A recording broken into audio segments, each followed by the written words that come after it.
আসসালামু আলাইকুম। গত 2-3 দিন ধরে একটি বিষয় সামাজিক যোগাযোগ মাধ্যমে বেশ ভাইরাল হয়ে উঠেছে।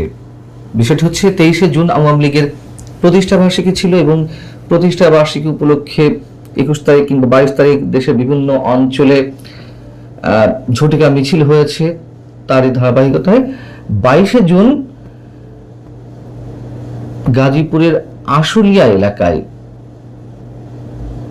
একটি ঝটিকা মিছিল হয় আওয়ামী লীগ যুবলীগের। মিছিল শেষে সেখান থেকে নাকি 7 জন নিখোঁজ হয় এবং পরবর্তীতে ওই 7 জনের মধ্য থেকে নাকি 3 জনের গলিত লাশ উদ্ধার করা হয়েছে তুরাগ নদী থেকে। তবে এই বিষয়টি আমি নিজের জায়গা থেকে একটু খোঁজ খবর নেওয়ার চেষ্টা করছিলাম, দেশের বিভিন্ন গণমাধ্যমে চোখ রাখার চেষ্টা করছিলাম, কিন্তু এমন কোনো সংবাদ মূলধারার কোনো গণমাধ্যমে উঠে আসেনি। তাহলে এই বিষয়টি নিয়ে এত বেশি ভাইরাল হওয়ার কারণ কি? কালের কণ্ঠ, বাংলা ট্রিবিউন, ইনকিলাব সহ কোনো গণমাধ্যম যেটি জানাচ্ছে যে আশুলিয়ার কাছে এর মধ্যে তুরাগ নদী থেকে 17 বছর বয়সী এক কিশোরের মরদেহ উদ্ধার করা হয়েছে। এটি সম্ভবত 24শে জুনের নিউজ। এখানে বলা হচ্ছে যে বৃহস্পতিবার রাতে আশুলিয়া বাজারের কাছে তুরাগ নদী থেকে সুমন নামের ওই কিশোরের মরদেহ উদ্ধার করা হয়। পুলিশের বরাত দিয়ে বলা হচ্ছে যে পিকনিকের সময় ট্রলার থেকে তুরাগ নদীতে কয়েক বন্ধু মিলে পিকনিকে যাওয়া হয়েছিল। ফেরার সময় তাড়াহুড়া করে নামতে গিয়ে সুমন তুরাগ নদীতে পড়ে যায় এবং তার মৃত্যু নিয়ে নানান ধরনের জল্পনা শুরু হয়। এগুলো নিয়ে পুলিশের বক্তব্য এক ধরনের, কিন্তু ফেসবুকে যেটি ব্যাপকভাবে দাবি করা হচ্ছে, শত শত হাজার পোস্ট ছড়িয়ে পড়েছে যে সুমন সহ আরো 2 জনের গলিত লাশ উদ্ধার করা হয়েছে এবং সেই 2 জনের নাম হচ্ছে বিপ্লব এবং আরিফুল। এই 3 জনের মরদেহ উদ্ধার করা হয়েছে। এই 3 জনই 23শে জুন 22শে জুন আওয়ামী লীগের যে মিছিল হয় সেই মিছিলে অংশ নিয়েছিল। এর মধ্যে সুমন তুরাগ থানা এলাকার 53 নম্বর ওয়ার্ড শাখা ছাত্রলীগের একজন কর্মী, আর বিপ্লবকে দাবি করা হচ্ছে যুবলীগের কর্মী হিসেবে, আর তুরাগ থানা ছাত্রলীগের সঙ্গে সম্পৃক্ত ছিল আরিফুল। বাকি যে 4 জন তাদের নামও দেওয়া হয়েছে, এখনো নিখোঁজ রয়েছে। তবে এই 3 জনকে নিয়ে ব্যাপকভাবে আলোচনা শুরু হয়েছে সামাজিক যোগাযোগ মাধ্যমে এবং কথাও আমরা জেনেছি যে পুলিশ যেটির কথা স্বীকার করেছে, সুমন নামে যার গলিত লাশ উদ্ধার করা হয়েছে, যেটির বিষয়ে নিউজ, বাংলা ট্রিবিউন, ইনকিলাব কিংবা কালের কণ্ঠতে উঠে এসেছে, সে বিষয়ে সুমনের ভাই সালাউদ্দিন একটি অপমৃত্যু মামলা দায়ের করেছে আশুলিয়া থানায়। কিন্তু একটু রহস্যজনক সেটি হচ্ছে সুমনের ভাই সালাউদ্দিন তার ভাইয়ের মৃত্যু প্রসঙ্গে কোনো মন্তব্য করতে চায়নি। কেন কোনো প্রকার মন্তব্য করতে চাইল না তার ভাইয়ের মৃত্যু নিয়ে? এবং এই বিষয়টি উঠে এসেছে টাইমস অফ বাংলাদেশ নামে যে ইংরেজি দৈনিক, সেই দৈনিকটিতে। এখানে অনেক রহস্য সম্ভবত লুকিয়ে আছে, আমরা জানি না যে আসলে কি ঘটেছে।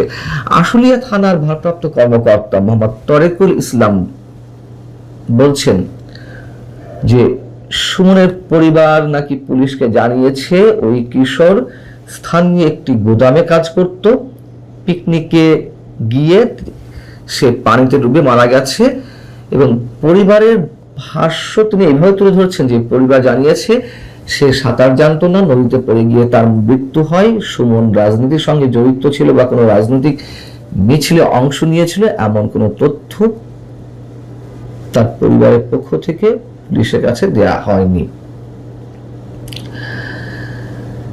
এদিকে সামাজিক যোগাযোগ মাধ্যমে তো তোলপাড় চলছে, শত শত হাজার পোস্ট দেয়া হচ্ছে, এমনকি আওয়ামী পন্থী হিসেবে পরিচিত কোনো গণমাধ্যমেও এই 3 জনের কথা বলা হচ্ছে যে তাদের গলিত লাশ উদ্ধার করা হয়েছে, কিন্তু সুমনের লাশের অস্তিত্ব পাওয়া গেল, বাকি দুজনের লাশ গেল কোথায়?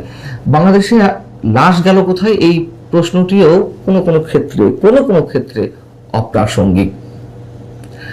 অপ্রাসঙ্গিক হয়ে ওঠে অনেক সময়। তখন লাশ কোথায় যায়, লাশ গুম করা হয়, এসব কথাও আমাদের জানা আছে। তবে এক্ষেত্রে কি হয়েছে আমরা জানি না।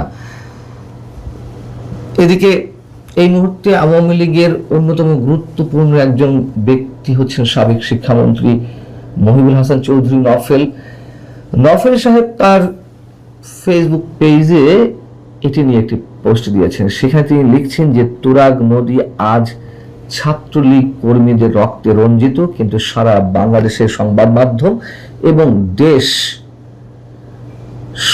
সংবাদ মাধ্যম এই বিষয় নিয়ে কথা বলা থেকে একেবারেই নিশ্চুপ। পুলিশ একের পর এক লাশ তুলছে তুরাগ নদী থেকে। 22 জন তুরাগ থানা আওয়ামী লীগ ও ছাত্রলীগের একটি মিছিল হয়। এটি প্রতিহত করতে বিএনপি সন্ত্রাসীরা ঝাঁপিয়ে পড়ে।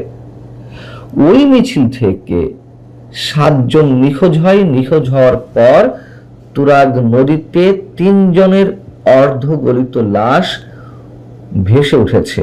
তাদের বেদম মারধর করে নদীতে ফেলে দেওয়া হয়েছে। আরো 4 জন এখনো নিখোঁজ রয়েছেন। তিনি দাবি করছেন যে কারাগারে এর মধ্যে যেই হত্যাকাণ্ডগুলো ঘটেছে এগুলো সব একই সূত্রে গাঁথা। কারণ হিসেবে তিনি বলছেন এতে করে এক ধরনের ভীতি সৃষ্টি করা, যাতে আমাদের নেতা কর্মীদের দমিয়ে রাখা যায়, কিন্তু তাদেরকে কোনোভাবে দমিয়ে রাখা যাবে না।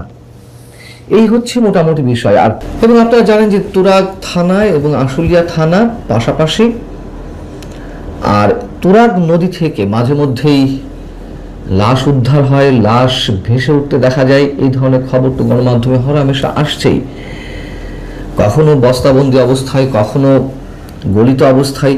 সেই লাশগুলোর কোনোটিকে আবার শনাক্ত করা যায় না, কোনোটি শনাক্ত হয়।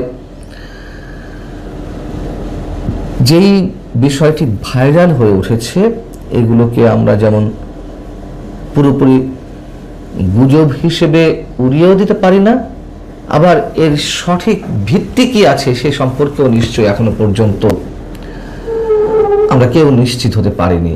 এবং শুরুতেই বলেছি, বাংলাদেশের মূলধারার কোনো গণমাধ্যমেও এই ধরনের কোনো নিউজ এখনো পর্যন্ত আমাদের সামনে আসেনি। ভালো থাকুন সবাই, আল্লাহ হাফেজ।